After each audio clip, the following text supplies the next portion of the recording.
Andito na tayo sa sa Eglinton GO Station. So yan yung yun yung station ng train.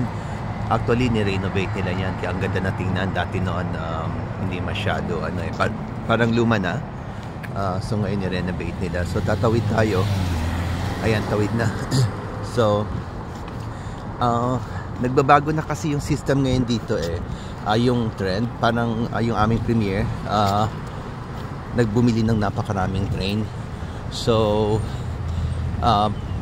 ito kasi, itong GO train ay ito, usually ang sinasakyan namin dito sa is Toronto, right? Itong ganitong mga transportation, but somehow our premier has a vision to spread the population here in Toronto. Kaya ito yung mga train na they can reach far, destinations, and mabilis. So ngayon, sabi ko nga kanina, first time kong susubukan na pupunta ng Brampton using the GO train. And I already check on the Google Map. Maganda lang kasi ngayon is Metrolinx na, no? So we're using only one card to pay for our fare, like this one. So ito siya. So I'm just gonna tap it, guys. So here, so I'm gonna tap it here.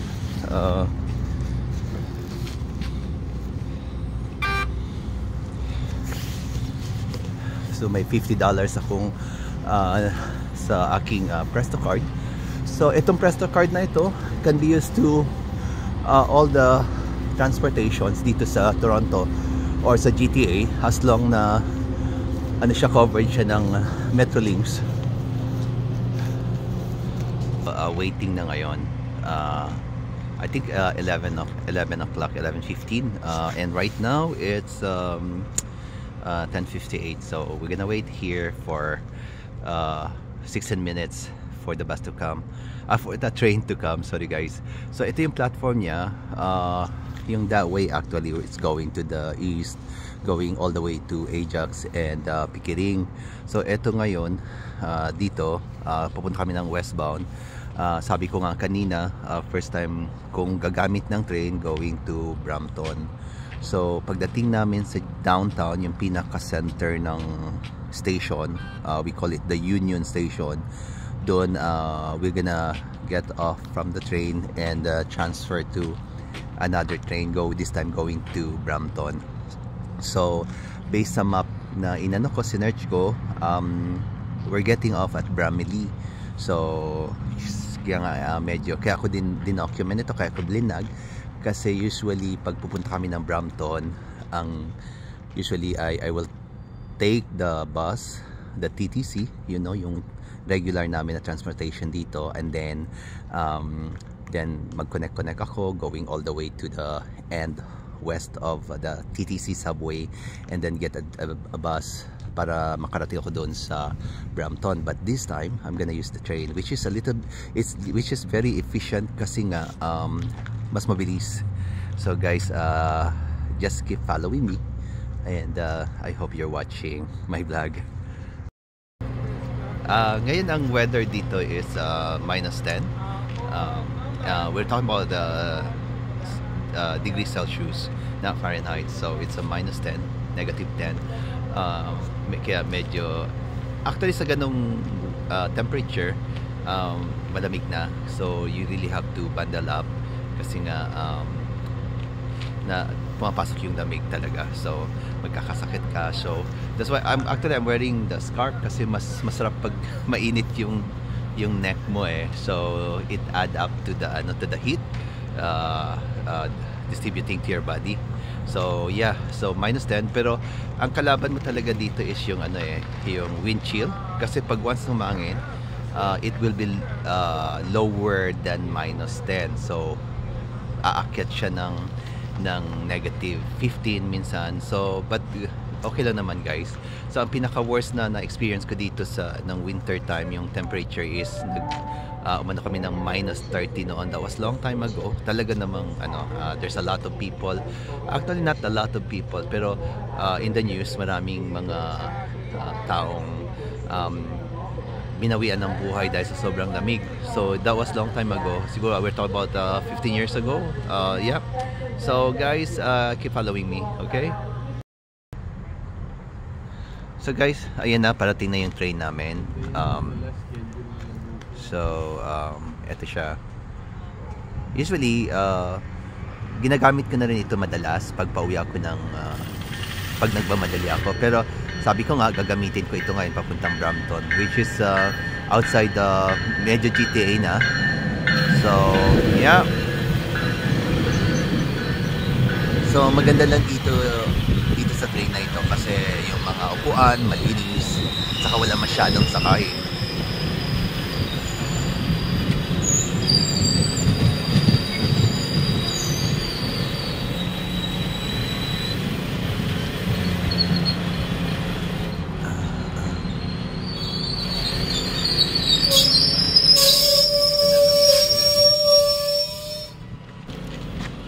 So guys, sasakay na tayo, no?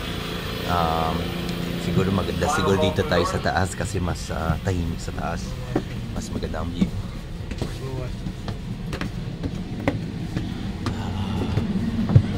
So dito tayo sa taas, guys. Please stand clear, doors not closing. Stand clear. Here. Oh, over there. So siguro dito.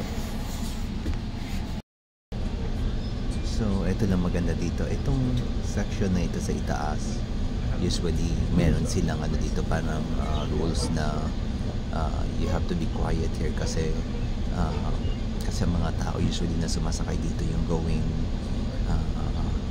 yung malalayong trabaho nila, and then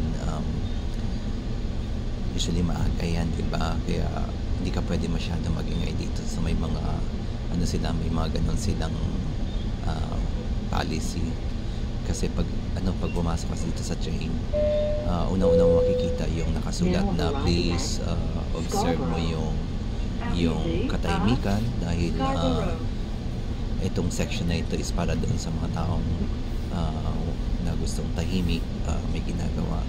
So yun. Scarborough's a stop. Scarborough, go. So guys, nandito na tayo sa bandang downtown.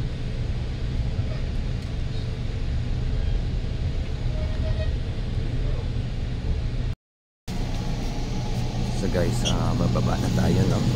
Nandito na tayo ngayon sa Union Station. We're getting off and magko-connect tayo sa another train. But titingnan muna natin kasi sabi ko nga first time namin.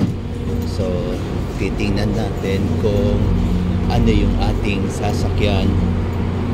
So ito yung pinaka-center ng train, yung stasyon. Nasa downtown. Kaya ang tawag sa kanya Union Station. So ito yung mga train dito.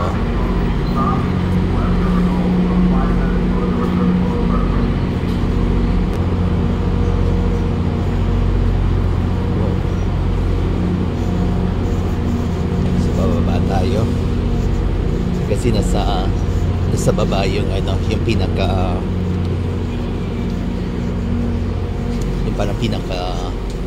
yan kung saan ka magdudugtong. They don't allow you to cross the rail, right? Delikado. Yeah, you have to get off, go downstairs and check the departure. So yeah, the Bramley Kitchener. Yeah. 12:34. What time is it now? 12:04. Yeah. Okay, Bramley. So guys, kasi matagal pa naman, no? So lakad-lakad tayo dito. Based doon sa information doon na sa app, usually ang Kitchener line is nasa platform 2. So siguro hanapin na natin yung platform 2 para hindi tayo Central now. Oo nga. So we're supposed to be going that way. So doon pala. Mali yung ano. Balik na naman kami. So guys, itong station na ito, it used to be luma. Ngayon in-improve nila. Ang problema lang dito, confusing pa rin. Though maganda siya, confusing pa rin.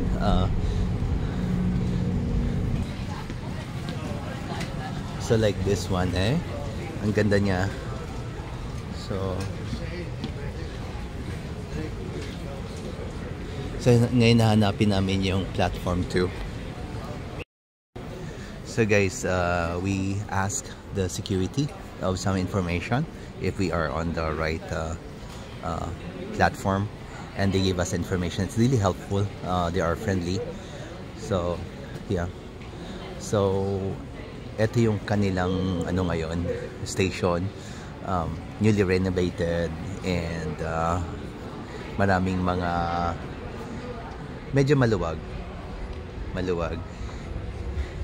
Ano lang, naliligaw lang kami minsan. Siguro dahil hindi ako sanay. Pero kung palagi kong ginagamit ito, I will get used to it, and wala na. I mean, it's gonna be easier for me. Pero sa ngayon talaga, nako-confuse kami tulad yan by finding the platform. It took us a while to find it kasi nga parang ang gulo, parang kung saan ba, parang scattered yung mga platform.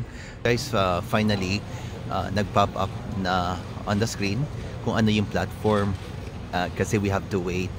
We waited for like a couple of minutes, like probably 5 minutes to get the info.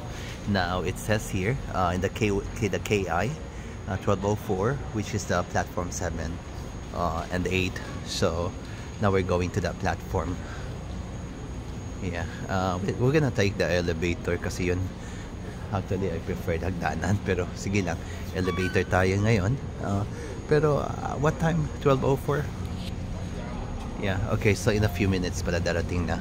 Okay, so guys, papunta na tayo ng Kitchener. I don't know if that's the one. 7 and 8, right? So train going down. So is this 07 here? So ito yung train. Dito ba tayo? Sa taas? Bago to. Siguro dito na lang tayo. Dito na lang. Pero kasi kailangan ko makita yung map, Jer. Siguro sa isang doon na sa kabilang cubicle, Jer. Huwag dito. Yung map kasi. Yeah. Di pa tayo. Yeah. Sorry. Ba? Hindi ka. Wala yung map. Ito ilang stop?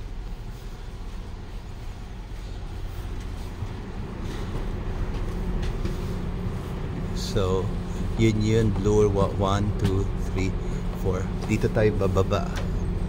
Yeah. Okay, Bramley. So ito, we're moving now. Papunta na tayo ng Bramley. Yeah, going to Brampton na.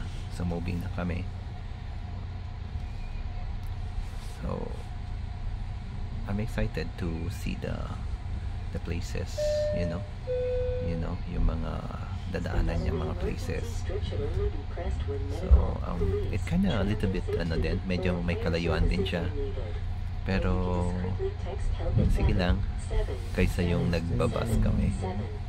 Ito yung downtown Toronto. We're leaving downtown Toronto now. Ayan yung CN Tower.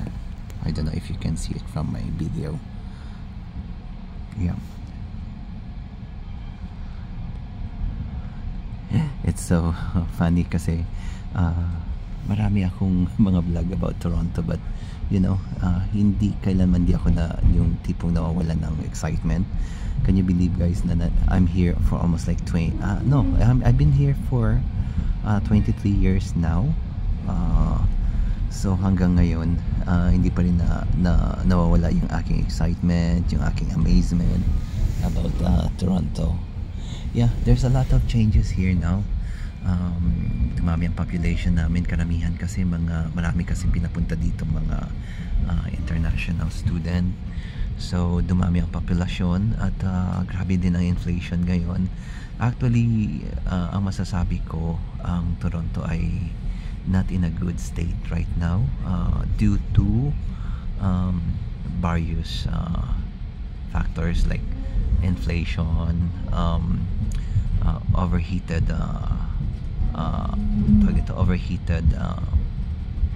real estate, and there's a shortages of housing problem. Ano pa ba?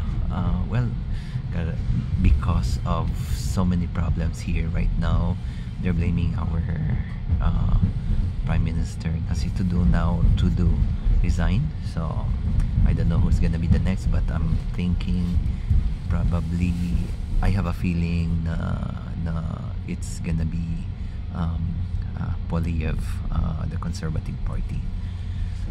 So yep. So may mga katanungan is how come kasi nga nag-quit na yung aming Prime Minister na si Trudeau, and I know you know Trudeau, right? You know that he is quite popular as a Prime Minister around the world. I think it happened during G20 or yung when he visited the Philippines for the APEC meeting. Yeah, anyways, why it came to this na kung saan nag-quit siya, nangyari kasi ang daming factors kasi after the COVID, ang daming problema. Nagkaroon ng inflation, nag-overheat ang real estate dito, nagtaas ng mga properties because due to scarcity yung the inventory, wala masyadong mga bahay na nagbebenta at talagang they kinda tawag dito, hindi nila taga binibenta kasi gusto nila mag-inflate ang price talaga. So can you believe minsan yung a small house na hindi naman renovated or newly renovated, it's really an old house, costing you, if you wanna buy it, it will cost you like around about 1 million yung time na yun. So yun ang problem, and then partly also the inflation, di ba? Yun ang hindi naintindihan dito ng mga, kasi ang inflation talaga buong mundo, you know, but you know, because of the politics, they try to blame yung aming pinuno dito sa Canada. Well, it's politics, what can we do? And then yung overpopulation, talaga nag-explode ang bilis. Hindi siya yung gradually nag-increase ang population, hindi, talagang sudden, very abrupt yung pag-increase ng population dito. Yun yung time na syempre yung mga refugees, yung mga giyera sa Ukraine, and then nung nagluwag ang Canada kasi sa mga international students, so there's an influx of students, international, and the reality was they compete the employment here. Kumbaga nakikipag-compete sila sa employment dito sa Canada with the permanent residents and citizens. There's nagkaroon ng survey na yung mga student na mga talagang yung mga high school, because they always have a summer job, they cannot find any job at all kasi nga because of yung partly kinukuha na ng mga international student yung trabaho na yon na dapat intended for the summer jobs, like yung regular na trabaho like the Tim Hortons, yung mga restaurants, mga food chain. Yeah, so yun, so that prompted the people of Canada, yung mga citizens, na this is not right. So yeah, so nape-pressure doon so doon na lumabas, doon na yung mga blaming, they blame the Prime Minister of not handling it. On platforms 2 and 3. For all passengers exiting here at Bramley, make sure you have all your belongings with you. one will be a post-date. So guys, nandito na kami sa Bramalea. Part na ito ng Brampton. So finally nakarating din kami.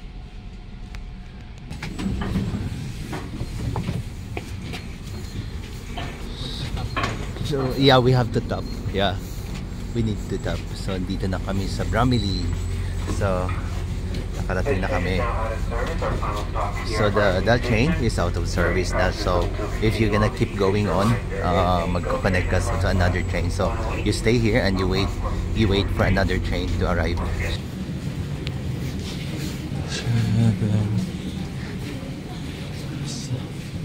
So hindi pa pala natatapos yung aking so now we're going to the kiss and ride. So guys, hindi ako makapag goodbye kasi I wanna show you this Bramalea.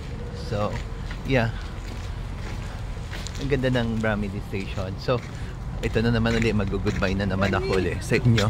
So guys, thank you for watching and hope that don't stop watching my new episodes. Okay, so if you made this far, thank you very much. Okay, have a nice day. Bye.